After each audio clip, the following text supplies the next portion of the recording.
বোন বোন তুই কহ না বোন তুই কহ বোন কহ তুই আমি আছি তোর লগে হ্যাঁ না না হ্যাঁ গুরুত্ব নির্বাচন দেই কহ তুই আমাদের নির্বাচনটা নিয়ে আজকে যা হয়েছে এতদিন আমরা শুনে আসছি শেখ হাসিনা ফ্যাসিস এই কারণে নির্বাচন হয় না গেল। আচ্ছা, শেখ হাসিনা চলে যাওয়ার পরে নির্বাচনে যখন ডিক্লেয়ার দিয়েছে আমরা সবাই আশাবাদী ছিলাম আমাদের নির্বাচন হবে, আমরা সবাই আশাবাদী। তাহলে যেহেতু আওয়ামী লীগের চ্যাপ্টার এখানে ক্লোজ, তাহলে আবার কেন এই নতুন করে এত ঘটনা আছে গেল। এটা কিন্তু এখানে আওয়ামী লীগ না বিএনপি না, এটা হয়েছে একটা শিল্প অঙ্গন এবং এটা হচ্ছে একটা বিজনেস।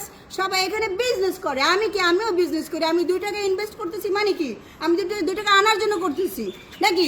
তাহলে আমার এখানে যেহেতু শেখ হাসিনা এখন চলে গেছে, যাওয়ার পরে নতুন করে নির্বাচন দিল, আমরা সবাই আশাবাদী যে নির্বাচন হবে। 8 তারিখ, কালকে 8 তারিখ, গতকালকে এই নির্বাচনটা বন্ধ করে দেওয়া হয়েছে। যারা এই নির্বাচন বন্ধ করছে তারা সবাই মিলে এতদিনে যত টাকা খরচ হয়েছে এই টাকাগুলো দিবে, যত ক্ষতিপূরণ আছে তাদের এগুলো দিতে হবে। আর যদি এটা না করে এই সরকার কারা নির্বাচন বন্ধ করছে, কারা বন্ধ করছে এটা আপনারা বাইর করবেন। কারা বন্ধ করছে আপনারা তো জানেন ভালো করে যে এই নির্বাচনটা কে বন্ধ করছে, কে রিট করছে, সেই নামটা তো আপনারা জানেন নিশ্চয়ই। নাম না বললে সেই নামটা বলো বলেন। কে বন্ধ করছে বলো কোন বলো প্যানেল? তুমি বলো কে বন্ধ কোন প্যানেল করছে বলেন? আমাদের এই নির্বাচন বন্ধ করলো যেই প্যানেলই হোক যারা বন্ধ করছে তারা বলবে কেন বন্ধ করছে, করার পরে এটা আমরা বিচার চাবো। রাইট রাইট আমরা এটা যারা সঠিক গরিব পরিসর আছে তারা মিলে আমরা এক হব। Right. আমার কথাকে শেষ করতে হবে, তারপরে কথার উত্তর দিতে হবে। Right. এখন যেহেতু ঠিক বড় বড় প্রডিউসার যারা যেহেতু গ্যাঞ্জাম করছে এতদিন, এটা একটা প্রবলেম। এখন আমরা যারা ছোট না, দাঁড়াও। নাম জানি না আমরা কতই এখন যারা গরিব প্রডিউসার আছি হ্যাঁ।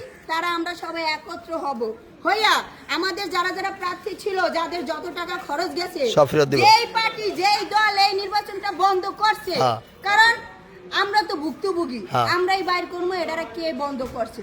যেহেতু এই না আওয়ামী লীগ আর বিএনপির নাম দিয়ে এটারা বন্ধ করা হয়েছে নতুন করে, এখন যেহেতু আওয়ামী লীগ চলে যাওয়ার পরে এই নতুন করে এই ঘটনা, তাহলে আমি সবাই খুঁজে বাইর করে তাদের থেকে ক্ষতিপূরণটা নিব। এবং তারা যদি একটা না মানে, আমরা যারা গরিব আছি ওইখান থেকে আমরা 4-5 জন 10 জন একসাথে করে ওইখান থেকে একজনকে বাইর করে আমরা প্রযোজক সমিতিতে বসাবো। ইয়েস ঠিক আছে মাইনে নিলাম। আর কি করতে পারি বলো? যদি আমাদের এইটা ক্ষতিপূরণ না দেয় আমরা তো নির্বাচন আমার ক্ষতিপূরণ চাই। আপনারা তো জানেন কোন প্যানেল কোন কে রিট করছে, নামটা কি জানেন আপনি? আপনি একজন প্রযোজক।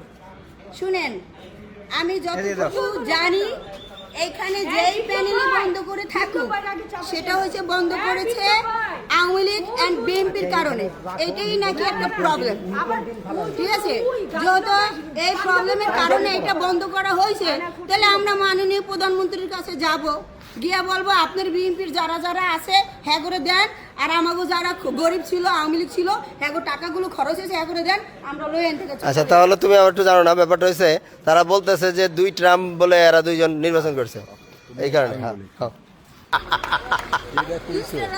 তুই কি আমি আওয়ামী লীগ করি কি তুই তো ফেসিবাদ ফেসিস। আপনি যে বিএনপি, আপনি বিএনপি করেন, আপনার আমলে এসে নির্বাচন কেন এখন বন্ধ হলো? আমি আওয়ামী লীগ করি, আমার আওয়ামী লীগের কারণে বন্ধ।